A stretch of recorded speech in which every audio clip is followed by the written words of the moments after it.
Bonjour à tous, bienvenue sur ma chaîne où j'accueille chaque mois des humains qui, selon moi, sont inspirants, soit par leur message, soit par leur parcours, soit par leur expertise. Et aujourd'hui, j'ai le grand plaisir de recevoir Pascal Tribaud. Pascal, tu as un parcours plutôt original et tu as surtout de sacrées expériences aussi. Tu es caméraman, mais pas seulement, puisque tu as pendant une vingtaine d'années, je crois, été journaliste. On peut dire que c'est une branche particulière de l'audiovisuel. Et maintenant, tu me coupes si je me trompe, mais je crois que ça fait un petit peu plus d'un an que tu as décidé de créer ta propre activité en dirigeant la société Art Vidéo. C'est ça, Pascal? Tu peux nous en dire un petit peu plus? Oui, c'est ça. Bonjour à toutes et à tous. Oui, alors j'ai créé ma société il y a un an, Art Vidéo, de stratégie, conseil, réalisation et formation en vidéo à destination des entrepreneurs. Parce que j'ai eu un parcours, comme tu disais, de plus d'une vingtaine d'années assez riche, à la fois dans le journalisme, la télévision en tant que caméraman, monteur et formateur aussi, formateur audiovisuel, et aussi en tant que responsable communication.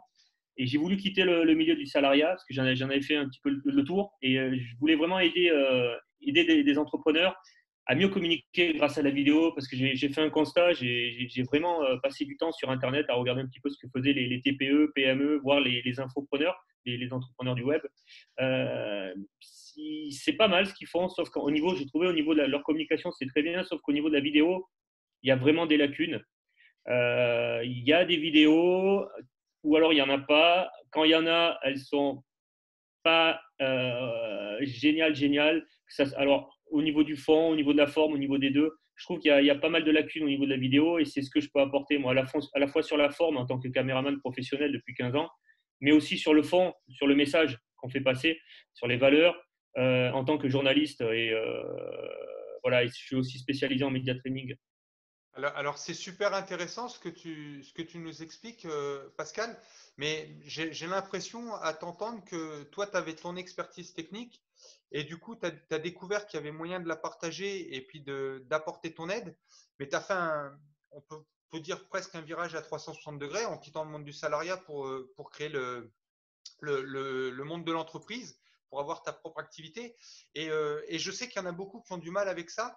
Donc, je voudrais voir un petit peu si tu as, si t'as un mot à dire à ceux qui n'osent pas et qui pourtant ont une vraie compétence et une vraie passion, comme toi tu peux exprimer au travers à la fois de la communication et au travers du digital ou de la captation d'images. Parce que avant d'en arriver à l'expertise, il y en a beaucoup qui ont cette peur de faire le bascule. Ils aimeraient, mais ils ont peur. Alors, soit ils attendent de faire un burn-out pour certains, d'autres ont des problèmes de santé, d'autres ils voient que l'activité ne fait plus sens. Toi, apparemment, ton activité, elle faisait du sens, mais tu as osé quand même, alors que ton activité te plaisait, si je comprends bien. Oui, oui, non, oui, oui, je me plaisais à France Télévisions, sauf qu'au bout d'un moment, j'en avais un petit peu assez de faire toujours la même chose. Et j'ai vraiment voulu me rendre utile en aidant et en accompagnant des personnes. Bon, il se trouve que c'est des entrepreneurs, mais ça aurait pu être d'autres personnes. Et pour revenir à ta question, je pense que les gens sont conscients que la vidéo, c'est un outil hyper puissant au niveau de la communication, que ce soit sur la proposition de valeur, sur la notoriété, jouer sur la communication, sur tout ce qui est levier de persuasion. C'est très puissant la vidéo. Après, il y a ce frein qui est pour moi ce qu'on appelle, j'aime pas trop le terme, ce qu'on appelle une croyance limitante, qui est de dire voilà, la vidéo c'est réservé aux riches, la vidéo c'est compliqué, il faut une caméra à 40 000 euros, il faut un prestataire, c'est cher, et je ne sais pas comment communiquer, vers où aller, vers où poster mes vidéos. Il y a encore tout ça qui est assez présent dans la tête des entrepreneurs, même des entrepreneurs qui ont quelques années d'expérience. Et c'est là où j'interviens, c'est au niveau du conseil, en plus de la réalisation, bien sûr, c'est au niveau du conseil. C'est vraiment voir D'accord. qui est la personne, quelle est son entreprise, quelles sont ses valeurs et étudier un plan stratégique avant de réaliser. Donc l'idée, c'est que tu connaisses à la fois la personne, le message de la personne, et à la fois l'entreprise de l'entreprise dans laquelle tu vas intervenir, parce que Mm. comme ça, tu vas donner une vraie valeur ajoutée et non pas uniquement un support technique que d'autres feraient, mais sans connaître exactement le message qui peut être transmis. C'est ça que tu veux dire. C'est ça, parce que comment communiquer sur une entreprise qui a des valeurs, qui a une expérience, qui a un historique, qui a des clients, des cibles particulières, comment communiquer à ces cibles? Il faut déjà connaître leur langage, il faut les connaître. Comment communiquer grâce à la vidéo si on ne connaît pas tout ça? On peut passer à côté. La vidéo, moi, j'ai tendance à dire que la vidéo, c'est une enveloppe. C'est une enveloppe.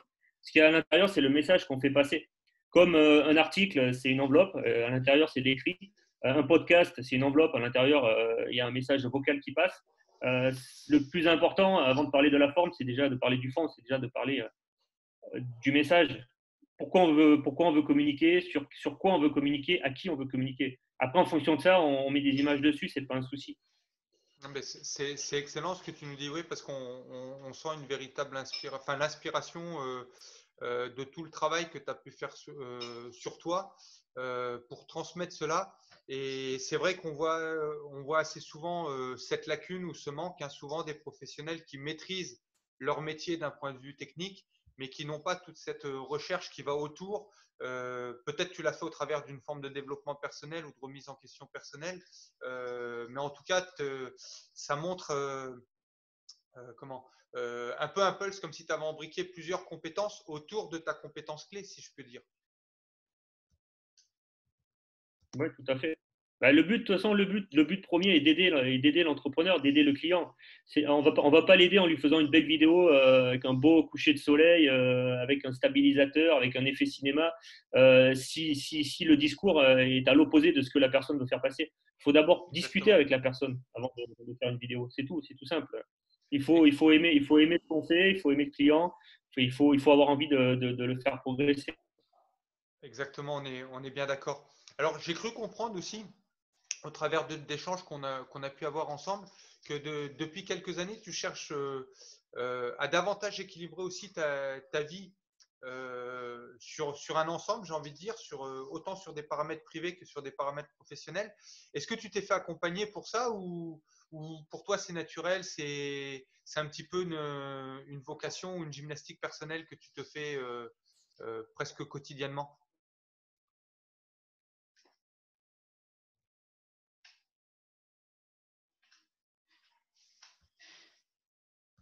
Pascal, ça passe? Ah.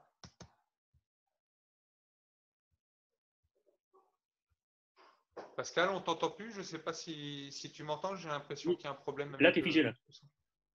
Non, c'est bon, c'est revenu. C'est C'est bon? bon. Ah, voilà. T'as entendu ma question ou pas? J'ai entendu le début, mais pas la fin. Si tu peux la Ah, répéter. ouais, je disais, de ce que je peux te connaître depuis les quelques semaines où on a échangé un petit peu ensemble, tu sembles chercher à davantage équilibrer ta vie, autant sur le plan privé que sur le plan professionnel.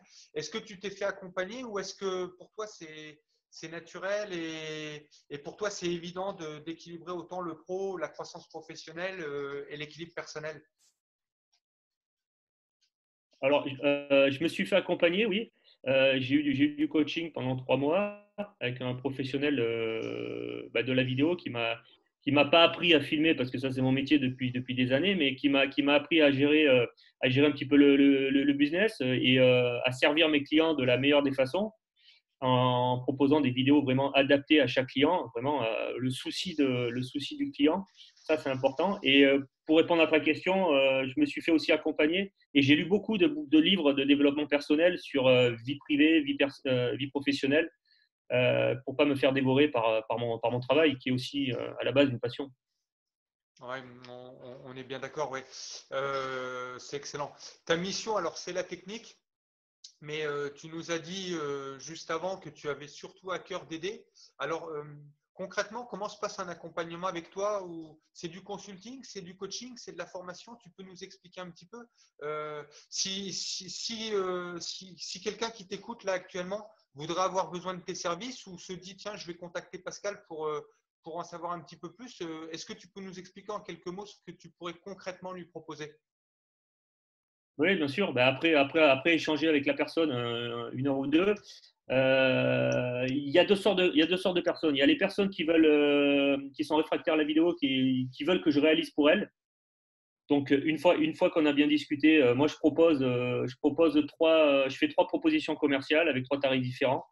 D'accord. En gros, c'est l'accompagnement sur 3 mois, 6 mois ou 12 mois, avec une vidéo ou deux par mois, bien définie. Donc là, la personne, elle n'a pas de surprise, elle sait déjà ce qu'elle va payer par mois et ce qu'elle va avoir.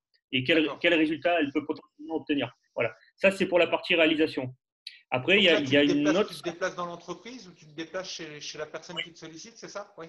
D'accord. Oui, oui, il y a une partie montage que je peux faire de la maison, il n'y a pas de souci, mais la partie réalisation, où je me déplace avec mon matériel et oui, je vais dans l'entreprise ou là où la personne se situe, il n'y a pas de souci. Que ce D'accord. soit en France ou à l'étranger, je me déplace. Et il y a la deuxième grosse partie qui est en train de se développer là, depuis la crise sanitaire, depuis quelques mois, c'est la partie formation. Je suis formateur agréé, j'interviens dans des écoles reconnues à Paris, comme l'école des Gobelins ou l'Institut national de l'audiovisuel. Et donc, je suis formateur depuis 12 ans. Et il y a la deuxième partie de mes clients qui est des gens, ce sont des gens qui veulent réaliser eux-mêmes. Donc, D'accord. ils veulent réaliser, mais ils ont une caméra ou un iPhone ou ils ont un micro, mais ils ne savent pas trop s'en servir. Ils ont fait quelques vidéos, c'est pas terrible. Ils ont du mal au niveau du discours, ils ne savent pas comment se positionner, comment se tenir, comment parler, etc. devant la caméra. Donc, à la fois sur la forme et sur le fond. Là, je peux proposer un accompagnement et du coaching au niveau de la formation. Soit D'accord. je me déplace, soit on peut faire ça à distance. Excellent. Ben ça, c'est vrai que ça peut répondre à je pense moi-même à des personnes que je côtoie régulièrement ou que j'accompagne. Ça peut permettre d'accompagner peut-être des petites entreprises qui sont loin de toi et qui voudraient soit mettre un budget plus modeste, ou soit se débrouiller parce qu'elles sont dans le feu du quotidien en quelque sorte et donc elles ont besoin de se débrouiller. Et là, tu vas les aider en leur expliquant comment faire avec le matériel qu'elles ont à leur disposition en quelque sorte. C'est ça?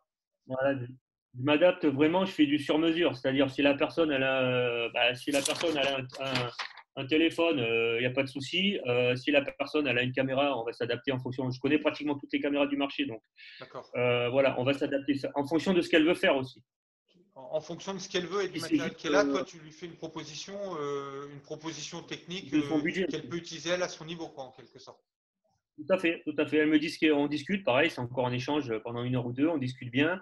Moi, je veux connaître la personne à fond et savoir ce que je peux lui apporter. Et si on tombe d'accord, moi, je peux l'accompagner sur 3 mois, 6 mois, 12 mois, en la formant régulièrement. Donc, ça peut être juste faire des vidéos face caméra, ça peut D'accord? être faire des témoignages clients, faire des reportages vidéo, je peux la former à tout ça, des interviews vidéo aussi. Excellent, excellent. Alors, tu parles, j'ai vu sur ton site internet, une autre question pour toi, si tu peux y répondre. J'ai vu sur ton site internet que tu parlais d'augmentation du chiffre d'affaires pour une entreprise, donc justement grâce à la vidéo. Qu'est-ce que tu entends par augmentation du chiffre d'affaires? Bah, c'est-à-dire qu'en fait, comme je disais en début de vidéo, la vidéo est d'une puissance énorme au niveau de la persuasion et voilà, pour transformer un prospect en client, c'est hyper puissant. Il y a des études qui ont été faites et des chiffres qui prouvent que selon les vidéos et selon comment elles sont faites, ça peut se répercuter sur les ventes. On peut avoir plus de clients, vendre plus, donc augmenter son chiffre d'affaires. Donc, tu peux autant travailler avec une personne qui veut faire connaître son activité pour la rendre visible que pour quelqu'un qui voudrait mettre en place un nouveau produit qu'elle veut vendre, qu'elle veut commercialiser.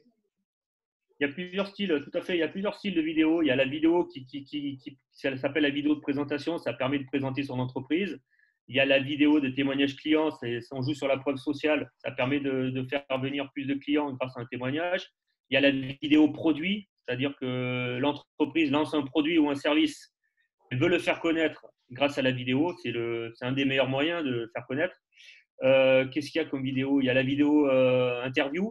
Oui, Il y a énormément de styles de vidéos et en fonction, c'est pour ça que je disais en fonction du but, de la cible du client que j'ai en face de moi, on va piocher dans ces différents types de vidéos pour d'accord. que ça soit adapté de façon optimale.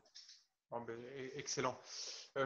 Tu parles aussi beaucoup de raconter une histoire. Alors là, c'est une image que tu donnes en racontant une histoire, c'est-à-dire c'est l'image que tu donnes pour montrer que la vidéo que tu vas proposer à ton client ou à l'entreprise va parler à ses prospects ou tu fais parler ton client derrière la caméra et c'est à lui de raconter son histoire. Bah, il y a un peu des deux en fait. Moi, j'ai travaillé 15 ans comme caméraman et journaliste à France Télévisions et le premier truc qu'on nous dit quand on nous forme, quand j'ai été formé à journalisme, ou que ce soit en presse écrite ou en radio ou en télé, c'est la même chose. On raconte des histoires. Un film, c'est quoi quand on va au cinéma? C'est une histoire. Le réalisateur raconte une histoire. Il fait passer des émotions grâce à des cadrages précis, grâce à des sons, grâce à de la musique, grâce à des jeux d'acteurs. C'est ça, raconter une histoire. C'est raconter l'histoire de l'entreprise, raconter l'histoire d'un produit pour que ça aille dans le cerveau du prospect et que ça déclenche une vente ou que ça déclenche quelque chose. D'accord. Donc, tu t'influences en créant des émotions qui vont Mm. permettre à la personne de se retrouver ou de s'identifier. Bon, ben, On parle excellent. beaucoup on parle beaucoup de storytelling en ce moment, c'est tout à fait ça. Hein. On raconte une histoire, hein. On raconte l'histoire d'une personne, d'un service, d'un produit, d'un client, euh, d'une entreprise qui a 200 ans. On joue sur l'émotion, tout ça. Super. Merci, Pascal. Une autre question pour toi. Est-ce que le bénévolat fait partie de tes valeurs? Et si oui, est-ce que tu t'impliques pour une cause en particulier?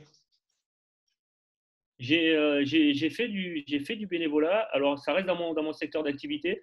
J'ai donné des cours gratuitement dans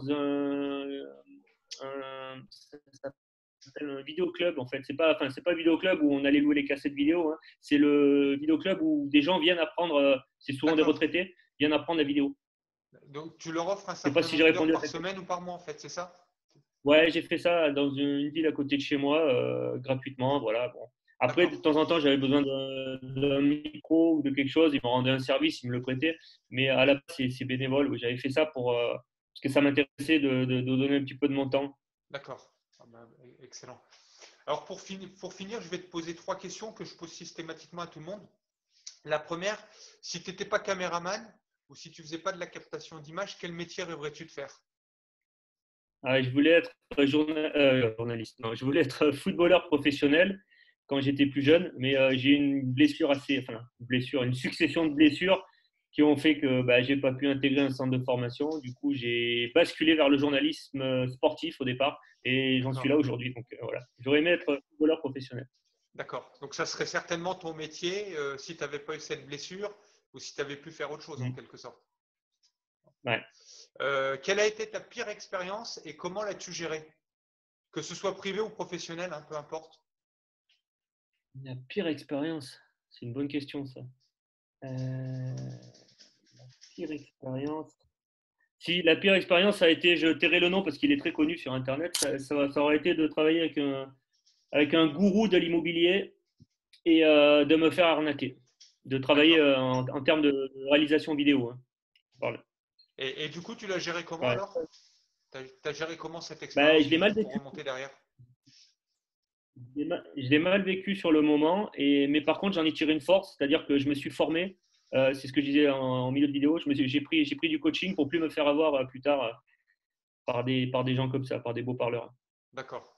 Donc en fait, ça a été une désillusion qui m'a fatigué, qui m'a impacté, qui a impacté ma famille, mais j'en ai tiré une force et voilà, je pense que je me ferais Tu plus en es avoir comme sorti ça. grandi en fait avec le recul, c'est ça? C'était douloureux sur le moment.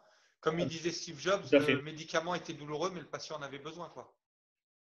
Ouais, ou ce qui ne tue pas nous rend plus fort, Le oui, rend c'est plus ça, ouais. fort, Non, ouais. non, mais Ou Nietzsche, effectivement. ça a, Effectivement. ça a Et été enfin, compliqué, mais pardon, excuse-moi. non, je dis ça a été compliqué. Dès qu'il y a de l'argent, il y a de la confiance qui est trahie, etc., etc. Avec, c'est dur. Ça a duré. En plus, c'était mon premier gros client, donc ça commençait mal.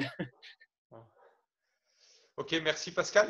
Une dernière question, alors la troisième, justement. Selon toi, s'il n'y avait que trois qualités ou les trois qualités les plus importantes pour être un leader qui réussit tout en étant épanoui, ça serait quoi les trois principales qualités? Celles que tu revendiques tout particulièrement pour être un leader épanoui? Est-ce que je peux en dire quatre? Ah bah vas-y, disons quatre. Alors on en Ah, aura une en bonus, merci. alors nos auditeurs en auront quatre au lieu de trois, vas-y. Voilà. C'est cadeau. Non, c'est les 4 P, vraiment passion, la passion. Moi, je ne ferais pas ça si j'étais pas passionné par ce que je fais. Mais la passion ne va pas sans le professionnalisme. C'est bien d'être passionné, mais si on n'est pas professionnel à côté, qu'on arrive toujours en retard, qu'on rend la vidéo avec 3 mois de retard ou qu'on fait mal les choses, c'est pas bon. Donc, passion, professionnalisme, partage. C'est pour ça que j'ai voulu être formateur il y a une dizaine d'années. C'est parce que j'aime bien partager tout ce que j'ai appris et mon expérience. Et enfin, la dernière, la bonus, c'est plaisir. Ah, excellent. Donc, passion, professionnalisme, partage et plaisir. Merci beaucoup. Merci, Voilà. Pascal.